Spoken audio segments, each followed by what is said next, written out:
Hello, hello, hello. We're doing warm jets again. Yay! I did do them many years ago, but the um, the video got lost because I deleted the channel and everything. But warm jets, a hold up album. Sorry, let's do it properly. We're we're well again. Could you say they were not really Britpop, indie? Indie. There were a lot of bands in the 90s. There was a lot of bands, and I guess it kind of was part of the Britpop scene thing. A lot of guitar bands, many. Some succeeded, and some failed. And Warm Jets, they kind of failed.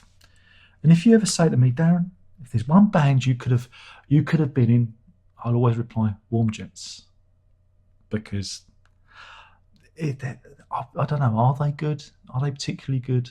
Probably not. But there's just something about the band that always resonate with me. It's one of those weird things, things that music can be like that. Something that you just really like and you can't explain why. Because on paper, they're kind of unexceptional. They were kind of very typical of a lot of the guitar bands of the mid to late 90s. But there was something. There was a flavour. I think it's because you could hear the Kraut rock influence in their music. There was a certain angularity with what they did, and it's the kind of music that I would have, if I was in a band, would have made. It would have been the sort of guitar infused pop that I would have made. And again, if you hear any of my songs, they kind of have a similar feel, similar construction. So I was a big fan.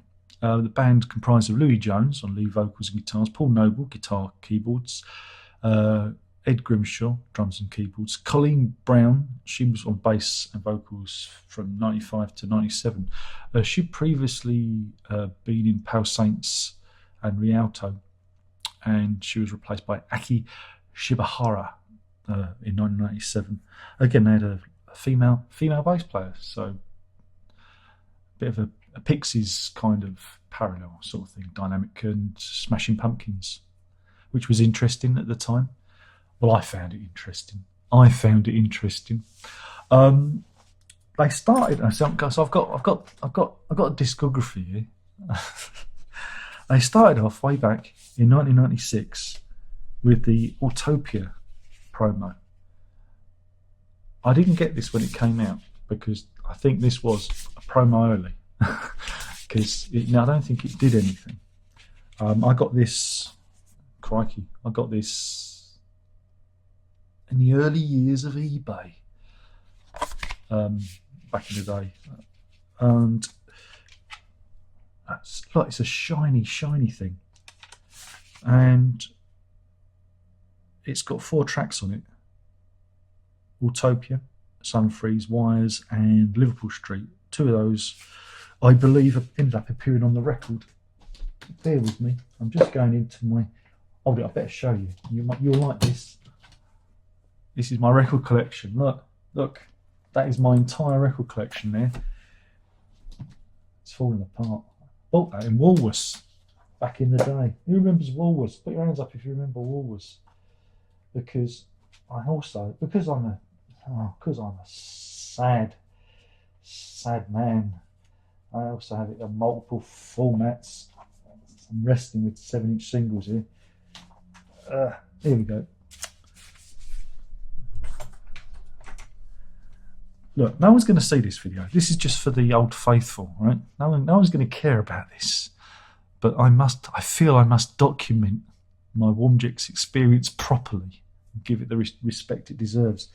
For not only did I get it on CD, I got it on 7-inch single as well, and it's the 4 tracks there. So, which is kind of cool, I think. There's even a little. Let's see. Look at that. Look at that. It's an actual 7-inch single.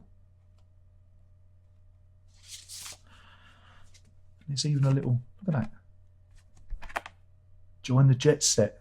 Send all your letters. Send your fan mail to that.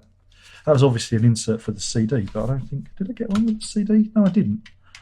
Funny enough, didn't get one with the CD. So there you go. That was promo only. But it gives a very good idea of what what the band's about. So nice bit of design. Released back in 1996. But it wasn't until 97 that the Never Never single came out. Now, back in the day, when I was a lad, oh no, this isn't the one. I jumped the gun a bit there, because there are multiple releases of the same thing. I was going to say, back in the day, bands used to release stuff over and over and do EPs and multiple CD sets. But this was the one, Never Never, the single that really turned me onto the band. And there was actually 2 videos for this. I do have them in my archive. But this was the one that turned me on to the band. And it's got 3 tracks on it. Never Never, Signs 2, In Another Picture, and The Model. Yes, they cover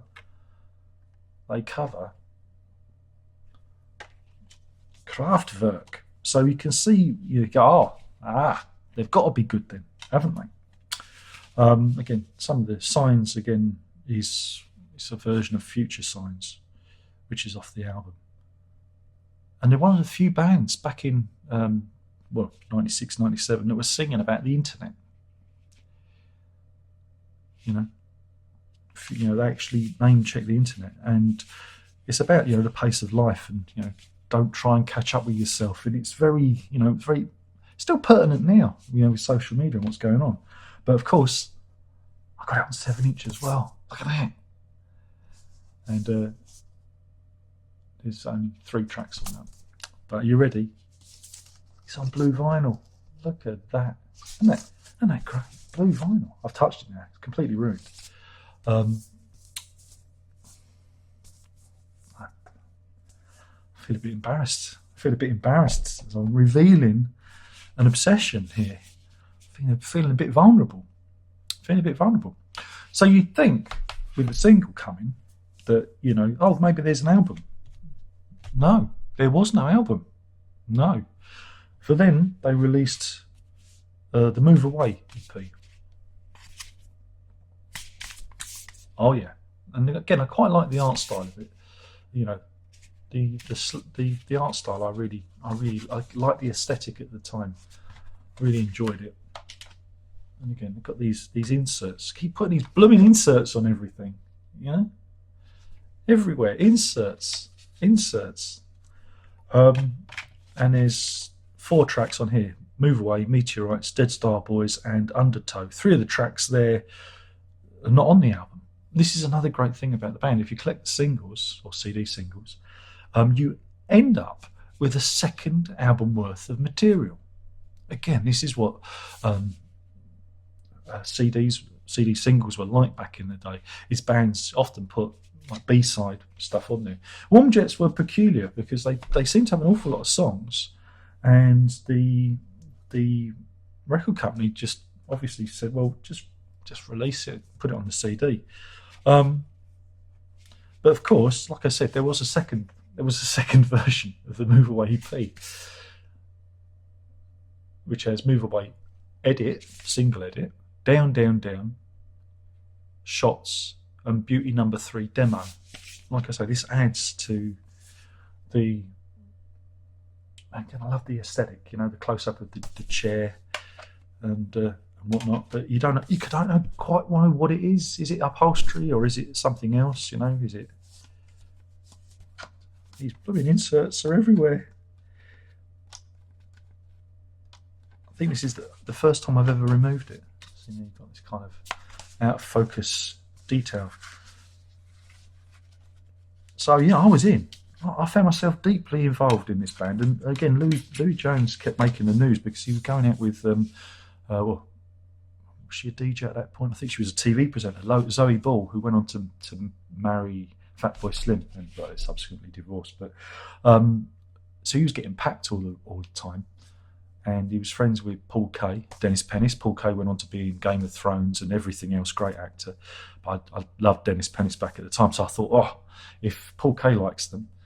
And it was in the press a lot. There was, and I was on TV, all the TV shows. So there's a single, look, it's on red vinyl. You see?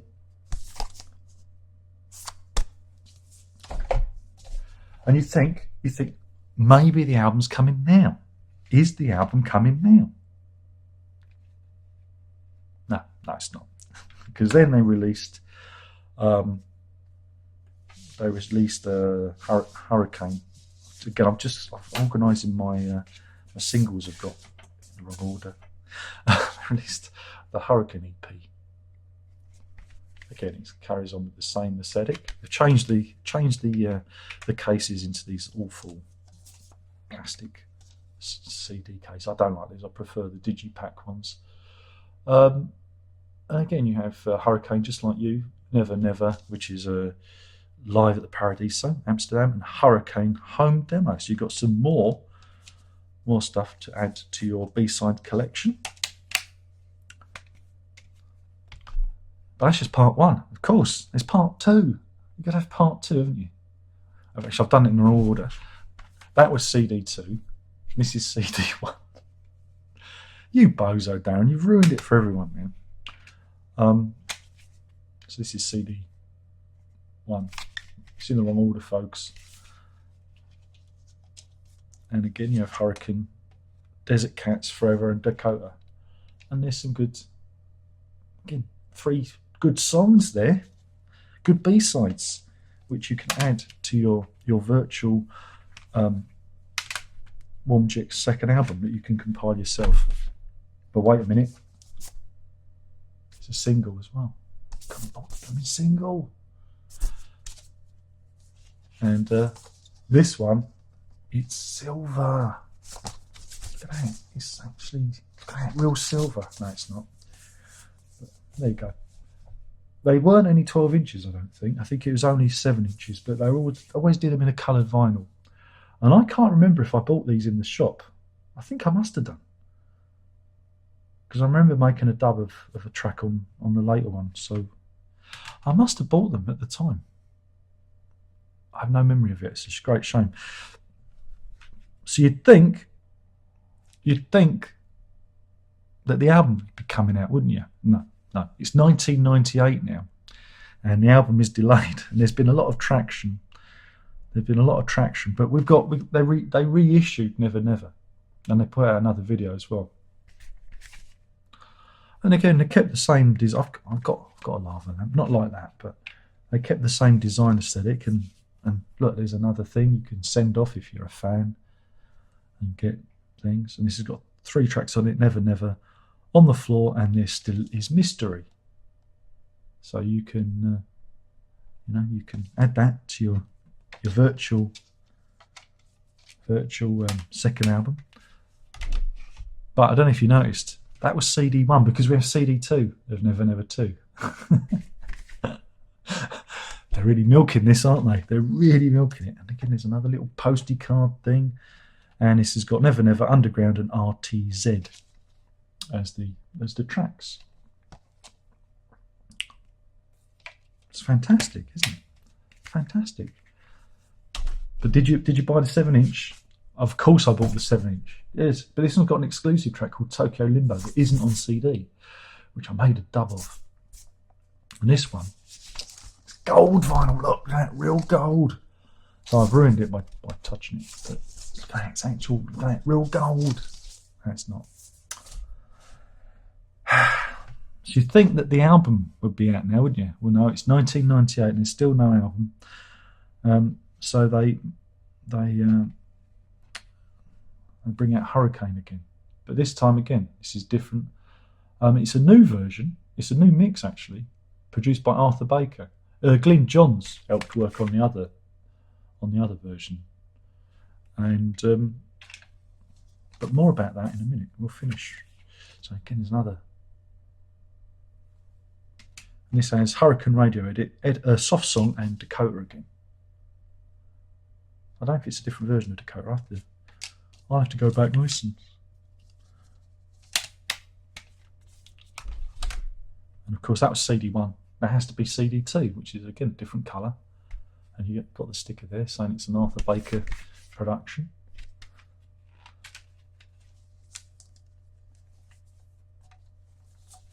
Take the leaflet out. And this has got Hurricane, Faster, Faster, and Just Like You. So again, there's a bit of repetition here. A little bit of repetition. It's confusing. It's confusing.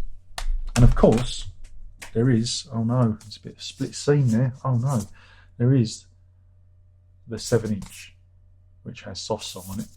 And this one, it's copper vinyl. Look at that, it's nice, isn't it? Isn't that nice? But it doesn't end there. Not for Hurricane, because yesterday I took delivery of, or was it Monday? I can't remember now. It might have been Monday. Not yesterday, Monday.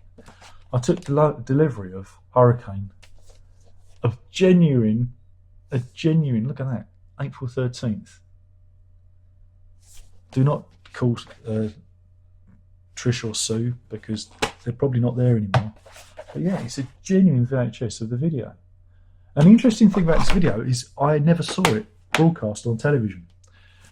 So it was a real thrill when I got this off of eBay for, was it $1.99? I think it was. And because it was one part of the Warm Jets catalogue, the mythos that I hadn't seen, and so I was very excited. And it's Never Never got to number 37 in the UK chart, and Hurricane made it to number 34. And finally, the album came out.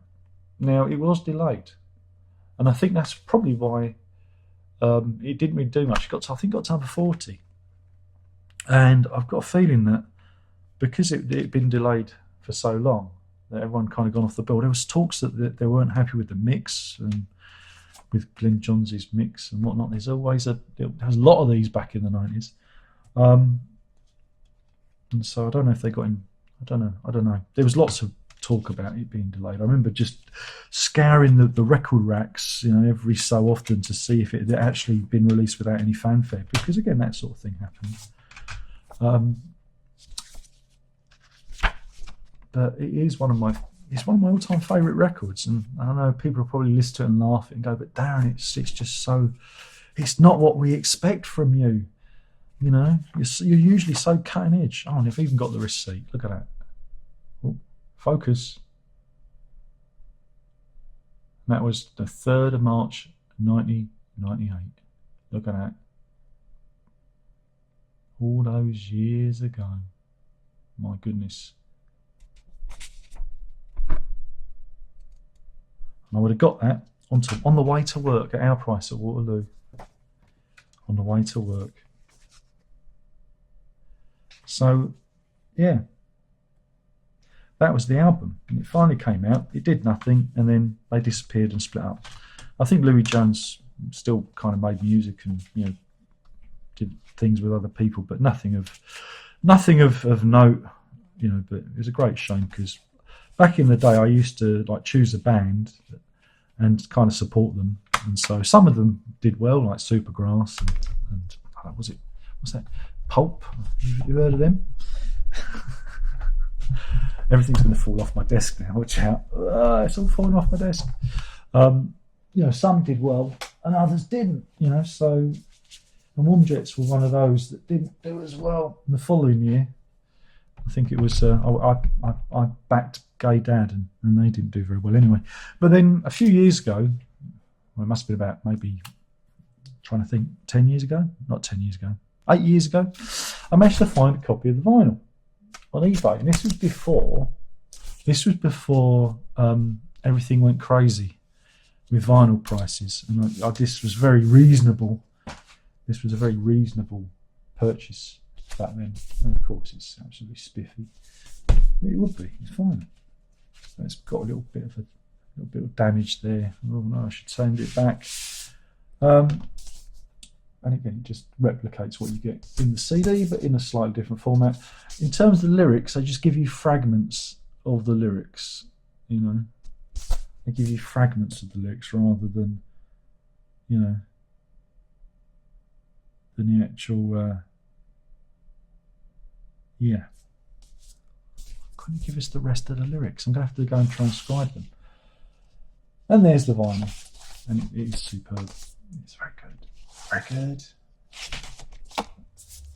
So why Warm Jets? I don't know. Again, they've got this it's a good punky, futuristic, guitar-based, poppy kind of thing that's going on. It's very urgent. There's an urgency to it. They're talking about, again, it's almost millennial. They're almost looking at the end of the millennia. There was a lot of music kind of facing that way, and again, listening it back, I don't think it's kind of ageless. And again, listen to the Wet Leg album that was out. That's dated this video. I heard parallels in Wet Leg and Warm Jets. It's like, oh wow, this music has not gone away. And again, in a different time, maybe Warm Jets may have been famous, bigger. I don't know, but it just showed you how hard it was in the 90s to get recognition. And they did all the shows. They did a lot of TV, a lot of touring. I think they were even opening for Blur at one point. So it's not like that they didn't put the hours in, but for whatever reason, it was never to be. And it's a great shame because I've got a lot of fondness for them, and I just enjoy the record so much, and I enjoy the B-sides because I compiled them into a little playlist of the possible second album, which never happened. And yeah, they're my little obsession, And now I have Hurricane on video. I've got it digitized. I mean, I could upload it. I don't know. I've got the two versions of Never Never, because there are two. One of them I actually recorded off the television. The other one I found. I don't know if I found it on YouTube or whatnot. But I'm trying to find those. Those are the next VHSs I'm looking for. That's the search continues. But I've never seen them anywhere. It was lucky that the Hurricane, I just was there every so often. I do a little, my spidey senses tell me to do a little search on eBay, and there it was, and nobody else was interested. But yeah, do check them out if you like kind of punky, poppy, guitar-y, short, angular, pop songs, rock songs, pop rock songs, guitar rock. Warm Jets, I like them. I like them a lot, and I think it's a great shame that they never really made it. It felt like the future. I mean, the album's called Future Signs, and it felt like the future. It felt like the future was coming. So yeah, do give them a little looky at what they do. I mean, again, music's subjective. I imagine a lot of people probably won't get a lot out of it. But yeah, they were Island Records, and they're very symptomatic of a time.